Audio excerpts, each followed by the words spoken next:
ஓம் ஸ்ரீ ஜன்கு மகரிஷியை போற்றி. நாளை பராப வருஷம் ஆனி மாதம் 20ஆம் தேதி 4/7/2026 சனிக்கிழமை சிவ ஆலயங்களிலே, சிவன் கோயிலே பள்ளியறை பூஜை, அர்த்தஜாம பூஜை, சிவபாத பூஜையினுடைய மகிமையை கேட்டு அதன்படி நடக்கும் பொழுது உங்களுக்கு வாழ்க்கையிலே ஒரு மகிழ்ச்சியான நல்ல காரியங்கள் ஏற்படும். பூவுலகிலே இங்கே பூலோகத்தில் உள்ள ஒவ்வொரு சிவாலயத்திலும் தினமே இரவு நேரத்தில் சிவாம் பூதி ஜோதி என்கின்ற ஒரு அற்புதமான ஜோதியானது அது புறப்பட்டு நேர சிதம்பரம் ஸ்ரீ நடராஜர் கோவிலை சென்று அடைகின்றது. இது இன்று அல்ல நேற்றல்ல, தொன்று தொட்டு வரும் ஆதி சிவாகம வைதிகம் இன்றும் பூமியிலே ஒவ்வொரு சிவாலயத்திலும் நிகழ்ந்து கொண்டுதான் இருக்குது. இதன் காரண பலனாய் எந்த ஒரு சிவாலயத்தின் அர்த்தஜாம பூஜையை தரிசிப்பவர்களுக்கும் இந்த சிதம்பரம் ஸ்ரீ நடராஜர் கோவிலிலே இரவு நேர அர்த்தஜாமம் பூஜையிலே சேர்ந்து பங்கேற்றதன் பலன்களை சேர்த்து உங்களுக்கு கொடுப்பார் இறைவன்.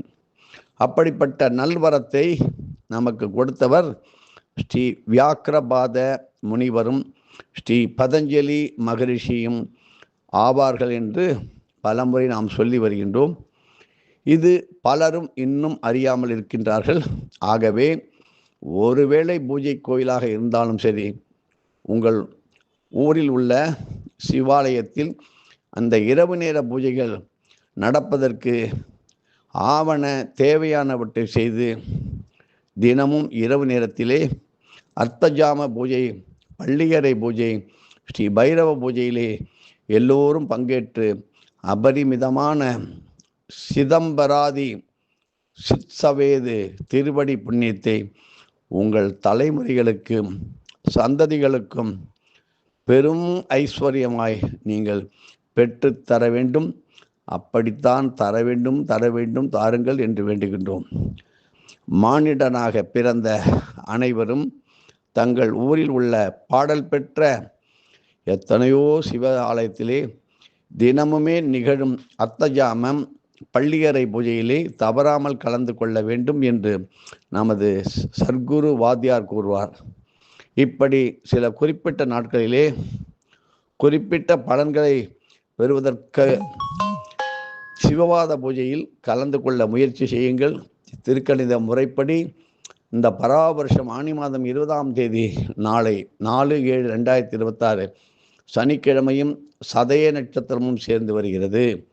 அன்று நாளை உங்கள் ஊரில் உள்ள சிவாலயத்தில் இரவு அம்பிகைக்கும் ஈசனுக்கும் பள்ளியறையிலே பசும்பால் நல்ல காய்ச்சி, குங்குமப்பூ, ஏலக்காய், தேன் இவையெல்லாம் கலந்து அதை நிவேதனம் செய்து எல்லோருக்கும் தானம் செய்யுங்கள். பள்ளியறை முழுக்க அலங்காரங்கள், நல்ல வாசனை மலர்களால் அலங்காரம் செய்வதற்கு இப்பொழுதே ஏற்பாடு செய்யுங்கள். வீட்டிலே திருமணம் ஆக வேண்டிய இடங்களிலும் திருமணம் ஆரம்பித்து பல தடங்கல்களால் மனம் மாறிய குழந்தைகள் திருந்தி வாழ்வதற்கும், இப்படி திருமணமே ஆகாமல் தவிக்கும் பெண்களுக்கும் ஆண்களுக்கும் உடனடியாக திருமணம் நல்ல விதமாக நடக்கும்.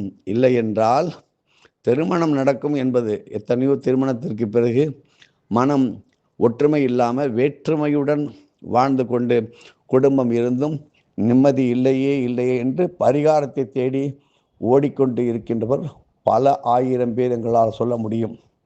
ஆனாலும் எதிலும் முழுமையான நம்பிக்கை கிடைப்பதில்லை.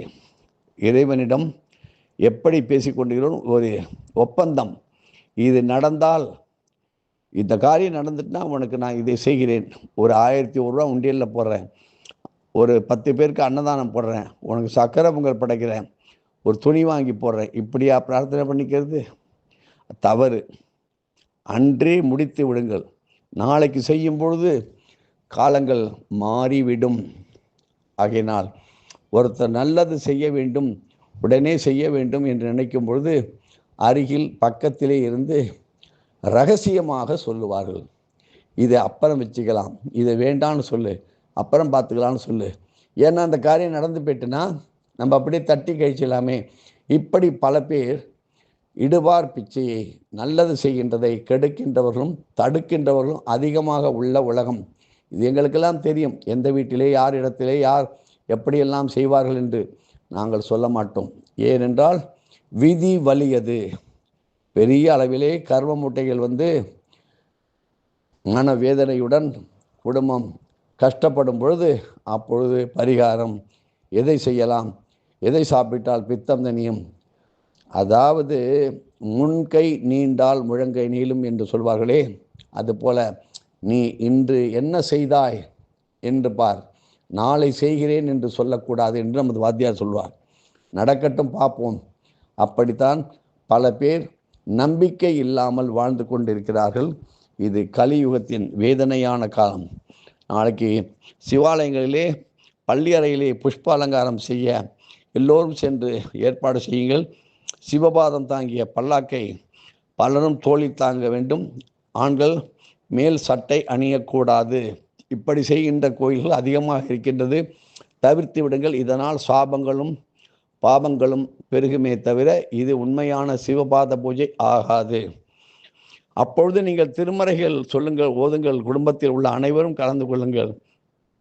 பலரையும் வர சொல்லி கலந்து கொள்ள சொல்லுங்கள். இப்படி நல்ல சத்புத்திர பாக்கியம் கிட்டும். இதனுடைய பலன்களை சொல்கின்றேன்.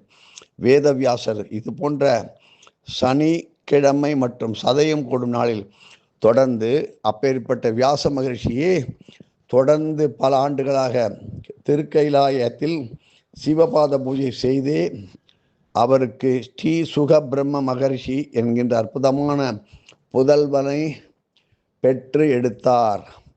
அப்படி இருக்கும்பொழுது ஒரு நாள் செய்துவிட்டு பூஜையை செய்துவிட்டு பலன் இல்லையே, பலன் கிடைக்கலையே, இது என்ன நக்கல்? இப்படியெல்லாம் செய்யக்கூடாது. நன்றி அகஸ்திய விஜயம் என்று சொல்லுங்கள். எங்களுக்கு எதுவும் கிடையாது. முக்கிய பலன் உங்களுடைய பூஜா பலன்களை உங்களது சர்க்குரு யாராக இருந்தாலும் அவருக்கு அர்ப்பணம் செய்யுங்கள்.